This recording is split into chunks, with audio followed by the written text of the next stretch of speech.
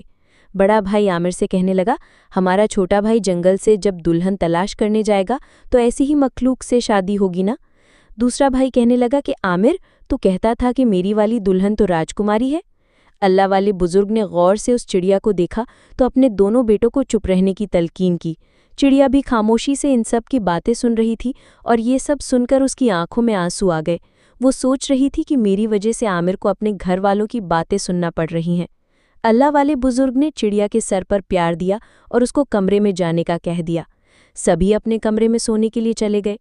ان کے جانے کے بعد وہ اللہ والے بزرگ وضو کر کے عبادت کے لیے اپنے کمرے میں چلے گئے۔ جب کافی دیر تک وہ اللہ والے بزرگ عبادت کرتے رہے تو پھر رات کے آخری پہر اپنی تسبیح لیے کمرے سے باہر آئے تو ان کو کسی تلاوت کی دھیمی سی آواز آ رہی تھی۔ اللہ والے بزرگ اسی آواز کی سمت چل پڑے۔ والے بزرگ نے دیکھا کہ چڑیا حجاب کر کے قرآن پاک کی تلاوت کر رہی تھی۔ یہ دیکھ کر اللہ والے بزرگ بہت ہی حیران ہوئے کہ چڑیا انسانوں کی طرح قرآن کی تلاوت کر رہی تھی۔ وہ اللہ والے بزرگ چڑیا کو تلاوت کرتے ہوئے دیکھ کر اس کی ساری حقیقت کو جان چکے تھے۔ جب صبح ہوئی تو اللہ والے بزرگ اپنے تینوں بیٹوں کو اپنے پاس بلا کر کہنے لگے کہ بیٹا نکاح تو خاموشی کے ساتھ ہو گیا، مگر اب میں چاہتا ہوں کہ بستی والوں کو ولیمہ کے کھانے پر بلایا جائے۔ کھانے کی ساری ذمہ داری ان اللہ والے بزرگ نے اپنے چھوٹے بیٹے عامر پر ڈال دی تھی۔ عامر بھی اپنے ابا کے کہنے پر ساری ذمہ داری کو سنبھال لیا۔ اب وہ چڑیاں بھی اپنے شوہر کی مدد کرنے لگی۔ کھانا بن رہا تھا، لکڑیاں کم ہو چکی تھیں۔ عامر لکڑیاں کاٹنے کے لیے جنگل میں جانے لگا تو چڑیا کہنے لگی کہ میں بھی آپ کی مدد کے لیے ساتھ چلتی ہوں۔ چڑیا حجاب کر کے اپنی اخروٹ والی گاڑی میں بیٹھ کر عامر کے ساتھ جانے لگی۔ احمد اس کی گاڑی کے پیچھے پیچھے آ رہا تھا۔ چلتے چلتے راستے میں عامر کو ایک آدمی دکھائی دیا جس کا قد لمبا اور جسم چوڑا تھا۔ پیروں میں اس نے بڑے بڑے شوز پہنے ہوئے تھے۔ وہ شخص بڑے غور سے اخروٹ والی گاڑی کو چلتا دیکھ رہا تھا۔ عامر کو اس آدمی کے تیور خطرناک لگ رہے تھے۔ عامر ابھی سوچ ہی رہا تھا کہ تبھی وہ موٹا سا آدمی گاڑی کے سامنے آ گیا اور ہنس کر کہنے لگا کہ ارے یہ گاڑی تو چوہا کھینچ رہا ہے۔ پھر اس نے آگے ہو کر اخروٹ والی گاڑی کو روک دیا، پھر اپنے پاؤں سے ٹھوکر مار دی اور گاڑی اچھل کر چوہے سمیت ہی ندی میں جا کر گر گئی۔ عامر یہ دیکھ کر بہت پریشان ہو گیا۔ وہ اس موٹے آدمی سے کہنے لگا، ارے یہ تم نے کیا کیا؟ تم نے میری دلہن کو ندی میں پھینک دیا۔ آدمی ہنستا ہوا مذاق اڑانے لگا اور کہنے لگا کہ ارے یہ چوہا اخروٹ تمہاری دلہن تھی، مجھے کیا پتا، نہیں تو میں ان کو اٹھا کر تمہاری جھولی میں ہی ڈال دیتا۔ یہ کہتا ہوا وہ وہاں سے چلا گیا۔ ندی میں پانی کا بہاؤ اتنا تیز تھا کہ گاڑی کا کچھ پتہ نہ چلا۔ گاڑی پانی میں گرتے ہی جیسے غائب ہو گئی تھی۔ اب وہ پریشان ہو کر بہت دیر تک وہاں بیٹھا رہا، مگر اس نے اپنی چڑیا کو کہیں نہ دیکھا۔ چوہے سمیت گاڑی ڈوب چکی تھی۔ اس کی آنکھوں میں آنسو نکل آئے۔ وہ چڑیا کے غم میں ڈوب چکا تھا۔ اسے کیا معلوم تھا کہ وہ آدمی چڑیا کی گاڑی کو ٹھوکر مار کر ندی میں گرا دے گا۔ عامر کافی دیر تک ندی میں دیکھتا رہا، شاید اب چڑیا باہر آ جائے، مگر ایسا نہیں ہوا۔ مگر اب وہ تو اپنے آپ کو قصوروار ماننے لگا۔ وہ کہہ رہا تھا کہ میری ننھی چڑیا، مجھے معاف کر دو، میں بہت شرمندہ ہوں۔ تھوڑی دیر بعد وہ اٹھ کھڑا ہوا اور روتا ہوا آہستہ آہستہ اپنے قدموں کو آگے بڑھاتا ہوا چلتا ہوا آگے بڑھا تو اس کی نظر ایک لڑکی پر پڑی، جسے دیکھ کر وہ بالکل چونک گیا اور حیران ہو کر اسے دیکھنے لگا۔ جیسے اس نے کوئی جن دیکھ لیا ہو۔ وہ اس لڑکی کے تھوڑا قریب گیا تو وہ لڑکی اسے دیکھتی ہی رہ گئی۔ عامر کہنے لگا کہ تم کون ہو اور اکیلی یہاں کیا کر رہی ہو؟ چڑیا کہنے لگی کیا تم نے مجھے پہچانا نہیں؟ میں تمہاری ننھی چڑیا ہوں۔ عامر حیرت سے کہنے لگا کہ تم میری چڑیا کیسے ہو سکتی ہو؟ چڑیا کہنے لگی کہ پہلے تم میرے ساتھ آؤ، میں تمہیں بتاتی ہوں۔ پھر وہ چڑیا اس کو اپنے بارے میں بتانے لگی کہ میں ایک غریب گھر کی لڑکی ہوں۔ ایک ہندو لڑکا مجھ سے شادی کرنا چاہتا تھا جو کہ وہ ہندو جادوگر تھا، اور جب میں نے شادی سے انکار کر دیا تو اس نے مجھ پر جادو کر کے ایک چڑیا بنا دیا، اور آج جب میں ندی میں گر گئی تو مجھ پر جادو کا اثر ختم ہو چکا تھا، اور آج میں اصلی حالت میں آ گئی ہوں۔ پھر وہ لڑکی کہنے لگی کہ میرے ماں باپ بہت ہی نیک انسان تھے، وہ دونوں مجھ سے بہت پیار کرتے تھے۔ ان کی خواہش تھی کہ میں حافظ قرآن بنوں، اور میں اپنے ماں باپ کی اس خواہش کو پورا بھی کیا۔ ہمارے گھر کے حالات بہت اچھے تو نہیں تھے مگر خراب بھی نہیں تھے۔ میرے ماں باپ میری ہر خواہش کو پورا کرتے تھے۔ میرے بابا مسجد میں صفائی کیا کرتے تھے، اور گاؤں کے لوگ اسی وجہ سے میرے ابا کا بہت زیادہ خیال رکھتے تھے، اور میں بھی اسی جامعہ مسجد میں قرآن پاک کی تعلیم حاصل کر رہی تھی۔ بچیوں کا جامعہ بھی مسجد کے بالکل قریب تھا، اور میں اپنے گھر سے روز جامعہ میں اپنے ماں باپ کے ساتھ جاتی تھی۔ ایک دن پھر میں اکیلی ہی جامعہ جا رہی تھی۔ میں نے راستے میں ایک خوبصورت طوطے کو دیکھا۔ جب میں طوطے کو پکڑنے کی تھوڑا آگے ہوئی تو طوطا تھوڑا آگے چلا گیا۔ جیسے جیسے میں طوطے کے پاس جا رہی تھی تو طوطا آگے چلتا جا رہا تھا۔ آہستہ آہستہ وہ طوطا مجھے کافی دور لے آیا۔ بس میں یہی سوچ کر اس کے پیچھے جا رہی تھی کہ میں اس طوطے کو پکڑ لوں گی، پر میں نے پیچھے مڑ کر دیکھا ہی نہیں کہ میں جنگل کی طرف نکل آئی ہوں۔ جب میں تھوڑا آگے بڑھی تو ایک موٹے آدمی کے اوپر وہ طوطا بیٹھ گیا۔ میں اسے دیکھ کر ڈر گئی۔ اصل میں یہ موٹا آدمی وہ ہندو تھا۔ مجھ سے کہنے لگا کہ اگر تمہیں اس طرح کے اور طوطے بھی چاہیے تو میں تمہیں اس سے بھی زیادہ خوبصورت طوطے دے سکتا ہوں، اور میں بنا کچھ سوچے سمجھے اس ہندو آدمی کے ساتھ جنگل کے بیچ چلی گئی۔ جنگل میں ایک جھونپڑی تھی جس کی طرف مجھے اس ہندو آدمی نے کہا تھا۔ اس جھونپڑی میں بہت ہی خوبصورت طوطے ہیں، اور میں تمہیں ایک پنجرا بھی دیتا ہوں، یہ طوطے اس پنجرے میں ڈال کر لے جانا۔ بس اس وقت میں یہی سوچ رہی تھی کہ یہ طوطے بہت ہی خوبصورت ہیں اور میں اس کا بہت اچھے سے خیال رکھوں گی۔ جب میں اس جھونپڑی میں گئی تو پیچھے سے اس ہندو لڑکے نے اندر آ کر جھونپڑی میرے دروازہ بند کر دیا، اور میں بہت زیادہ ڈر گئی تھی، اور میں زور زور سے چلانے لگی، اور میں روتے ہوئے اس ہندو آدمی کے پیروں میں گر کر کہنے لگی کہ خدا کا واسطہ مجھے باہر جانے دو، مجھے کوئی طوطا نہیں چاہیے، مجھے بس باہر بھیج دو۔ وہ ہندو لڑکا مجھے بری نظر سے دیکھ رہا تھا۔ پھر اس نے میرا ہاتھ پکڑ لیا، اور میں دل ہی دل میں اللہ سے اس شیطان سے بچنے کے لیے دعا مانگ رہی تھی۔ وہ ہندو لڑکا کہنے لگا کہ مجھ سے شادی کر لو کیونکہ تم مجھے بہت اچھی لگتی ہو۔ تو تب میں نے اس ہندو لڑکے سے کہا کہ میں ایک مسلمان اور حافظ قرآن لڑکی ہوں، اور ایک ہندو مذہب کے لڑکے سے کبھی شادی نہیں کر سکتی۔ وہ ہندو لڑکا کہنے لگا کہ اگر تم نے مجھ سے شادی نہ کی تو میں تمہاری زندگی تباہ اور برباد کر دوں گا۔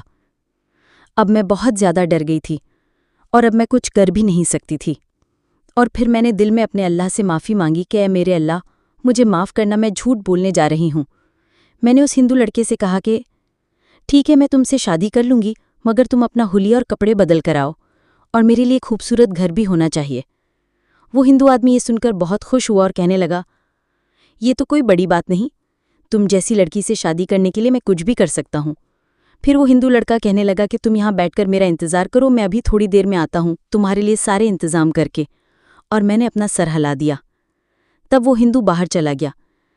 جب کچھ وقت گزرا تو وہ ہندو آدمی واپس نہ آیا، تو تب میں نے موقع دیکھ کر وہاں سے بھاگنے کا ارادہ کیا، مگر جیسے ہی وہاں سے بھاگنے لگی تو اس نے مجھے دیکھ لیا۔ اس نے میرا ہاتھ پکڑ لیا۔ جب میں نے اپنا ہاتھ چھڑانے کی کوشش کی تو اس نے مجھے اپنے جادو سے ایک چڑیا بنا دیا، اور اس جھوپڑی میں مجھے چھوڑ کر یہاں سے چلا گیا اور کہا کہ تم تک چڑیا بنی رہو گی جب تک تم مجھ سے شادی کے لیے راضی نہیں ہوگی، اور میں دیکھتا ہوں کہ تم جیسی مسلمان لڑکی کب تک اپنے آپ کو چڑیا کے روپ میں برداشت کرتی ہے، اور تمہیں میرے علاوہ کوئی بھی آزاد نہیں کر سکتا، کیونکہ جب تک میں تمہیں ہاتھ نہیں لگاؤں گا تم دوبارہ سے لڑکی نہیں بن سکتی۔ تم جیسی مسلمانوں کی اوقات اب میرے سامنے آئے گی، اور دیکھنا ایک حافظ قرآن لڑکی کیسے ہندو کے سامنے اپنا ماتھا ٹیکتی ہے۔ اتنا کہہ کر وہ مجھے اس چھوپڑی میں بند کر کے باہر چلا گیا۔ اب میں ایک ننھی سی چڑیا بن چکی تھی، اور اب میں سمجھ چکی تھی کہ اس ہندو کے پاس جب تک جادو کی طاقت ہے میں کچھ بھی نہیں کر سکتی تھی، اور یہ جھوپڑی بھی جنگل میں تھی۔ پھر میں ہر رات اپنے اللہ سے دعا کرتی، اپنے ماں باپ کے لیے پریشان ہوتی کہ پتہ نہیں وہ مجھے کہاں کہاں تلاش کر رہے ہوں گے، مگر اب میں کچھ کر بھی نہیں سکتی تھی۔ اسی طرح وقت گزرتا گیا، مگر میں نے ہار نہیں مانی۔ میں ہر روز اللہ کو یاد کرتی، قرآن کی تلاوت کرتی اور پھر اللہ سے دعا مانگتی، اور مجھے پورا یقین تھا کہ میں ایک دن صحیح سلامت اپنے گھر میں ضرور جاؤں گی، مگر کبھی کبھی میری یہ امید کمزور ہو جاتی۔ وہ ہندو کئی بار میرے پاس آ کر مجھے کہتا کہ اے مسلمان لڑکی، میرے آگے جھک جا، مگر میں اسے ہر بار یہی کہتی کہ ایک مسلمان صرف اللہ کے آگے جھکتا ہے، کسی اور کے آگے نہیں جھک سکتا۔ مگر پھر اللہ کا کرشمہ ایسا ہوا کہ اللہ نے مجھے آپ سے ملا دیا، اور آپ سے ملانے کے بعد میری زندگی خوبصورت ہو گئی۔ آپ تو بہت ہی نیک شخصیت کے مالک ہیں، ورنہ کوئی بھی شخص کسی پرندے یا جانور سے کبھی نکاح نہیں کرتا، اور جس موٹے آدمی کو آپ نے یہاں دیکھا تھا یہ وہی ہندو آدمی تھا، اور آج اسی ہندو کا جادو اسی وجہ سے ختم ہو گیا۔ اس لڑکی کی باتیں سن کر عامر حیران بھی ہو رہا تھا اور خوش بھی۔ پھر وہ لڑکی کہنے لگی کہ چلو اب گھر چلتے ہیں، آپ کے بابا اور بھائی لوگ گھر پر ہمارا انتظار کر رہے ہوں گے۔ عامر نے کافی ساری لکڑیاں کاٹی اور ان کو لے کر وہ دونوں گھر کی طرف چلے گئے۔ وہ اللہ والے بزرگ اپنے چھوٹے بیٹے اور بہو کو دیکھ کر بہت خوش ہوئے، کہنے لگے کہ ارے یہ لڑکا آپ کس لڑکی کو اٹھا کر لے آیا؟ تو عامر نے کہا کہ یہ لڑکی میری بیوی ہے، اور یہ وہی لڑکی ہے جس کے ساتھ میں نے نکاح کیا تھا۔ یہ سب سن کر گھر والے حیران رہ گئے اور کہہ رہے تھے کہ ایسے کیسے ہو سکتا ہے، کیونکہ تم نے کل ایک چڑیا سے نکاح کیا تھا، اور آج ساری بستی کے سامنے اپنی عزت بڑھانے کے لیے اس لڑکی کو لے کر آئے ہو تاکہ کسی کو معلوم نہ ہو کہ تم نے لڑکی سے نہیں بلکہ ایک چڑیا سے نکاح کیا تھا۔ پھر اس لڑکی نے ہی سب کو اپنا سارا واقعہ سنایا۔ بستی والے بھی عامر کے دلہن کو دیکھ کر خوش ہو گئے۔ پھر وہ اللہ والے بزرگ کہنے لگے کہ اللہ تعالیٰ اپنے مسلمان بندے کو کبھی بھی کسی انسان کے سامنے جھکنے نہیں دیتا۔ تم ہمیشہ مسلمانوں کو اپنے سامنے جھکانا چاہتے تھے، اسی طرح تم نے اس حافظ قرآن لڑکی کو اپنے آگے جھکنے پر مجبور کیا، پر اللہ تعالیٰ نے ہر بار اس لڑکی کو اس جیسوں سے بچایا۔ پھر وہ اللہ والے بزرگ اپنے بیٹے اور بہو کو خود ان کے گھر لے کر جاتے ہیں۔ وہ لڑکی کے ماں باپ اپنی بیٹی کو گلے لگا کر بہت زیادہ خوش ہوتے ہیں۔ پھر وہ اپنے ماں باپ کو پوری سچائی بتاتی ہے۔ پھر اس کے ماں باپ کی سن کر بہت خوش ہوئے کہ انہیں اپنی بیٹی کے لیے ایک بہت ہی نیک شخص ملا۔ پھر وہ اللہ والے بزرگ اپنے تینوں بیٹوں کے ساتھ ہنسی خوشی زندگی بسر کرتے ہیں، اور پھر وہ اللہ کا لاکھ لاکھ شکر ادا کرتے ہیں کہ انہوں نے اپنے تینوں بیٹوں کا فرض ادا کیا۔ اے ایمان والو، اللہ پاک اپنے خاص بندوں کا اسی طرح خیال رکھتا ہے کہ جس طرح اللہ پاک نے اس حافظ قرآن لڑکی کا ہر طرح سے ساتھ دیا اور اس کا خیال رکھا۔ وہ اللہ پر بھروسہ رکھتی تھی اور اس کو یقین تھا کہ میں اللہ کے سامنے جھکتی ہوں۔ جو اللہ تعالیٰ کے سامنے جھک جاتا ہے، اللہ تعالیٰ پوری دنیا کو اس کے سامنے جھکا دیتا ہے۔ سبحان اللہ۔ اللہ پاک سے دعا ہے کہ اللہ پاک ہمیں اپنی حفظ و امان میں رکھے اور ہمارا سر اللہ کے سوا کبھی بھی کسی کے سامنے نہ جھکے۔ اللہ پاک سے دعا ہے کہ اللہ پاک ہمیں ایسے واقعات سے سبق حاصل کرنے کی توفیق عطا فرمائے۔ آمین۔ اس ویڈیو کو دوسروں تک ضرور شیئر کریں۔ خدا حافظ۔